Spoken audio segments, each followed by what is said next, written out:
इसके तो साओ सुना सरदार सॼो महबूब मिठा मल ठार टिकेट तूं कंहिंजे हथारा ॾियार ॾिसां मां ॾे तुंहिंजो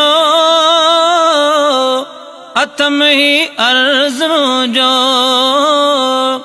हा ॾिसां मां ॾे तुंहिंजो हथ में ही अर्ज़ मुंहिंजो सालतियाल सिकंदे साईं करम कयो बस पंहिंजो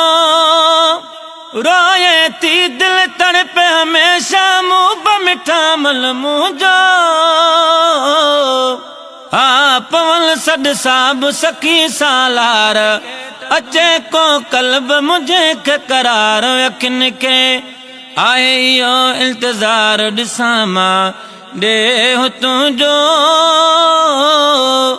हथ में ही अर्ज़ मुंहिंजो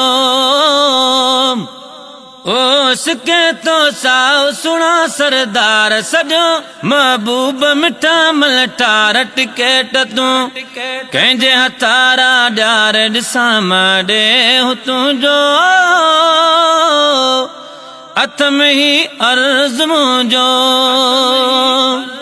है छांव छटल जी हुजे बि साम्हूं रोज़ो वतहर तुंहिंजो पुनल पसां तुंहिंजो गुंबद खज़रा ठरी पवे मन मुंहिंजो हा सदा आसा मुंहिंजे खे सार लहो का सार अड़नि आधार करे सॾ थो हे बंदो बदकार ॾिसां मां ॾे तुंहिंजो हथ में ही अर्ज़ मुंहिंजो हा सिके तो साओ सुणा सरदार सॼो महबूब मिठा मल ठार टिकेट तूं कंहिंजे हथारा ॾियार ॾिसां मां ॾे तुंहिंजो हथ में ही अर्ज़ मुंहिंजो रातो ॾींहुं बस आहे इहो ई ज़िक्र ज़ुबां ते प्यारा मुल्क तुंहिंजे जा पसंदि थो चाहियां सुहिणा सुहिणा नज़ारा हा कयां तो पुनल इहा ई पुकार अता दर तुंहिंजे मिठा बार बार वठी अमड़े अबो ऐं ॿार ॾिसां मां ॾे तुंहिंजो हथ में ही अर्ज़ मुंहिंजो ओ सिके तो साओ सुणा सरदार सॼो महबूब मिठा मल ठार टिकेट तूं कंहिंजे हथारा ॾियार ॾिसां मां ॾे तुंहिंजो हथ में ही अर्ज़ मुंहिंजो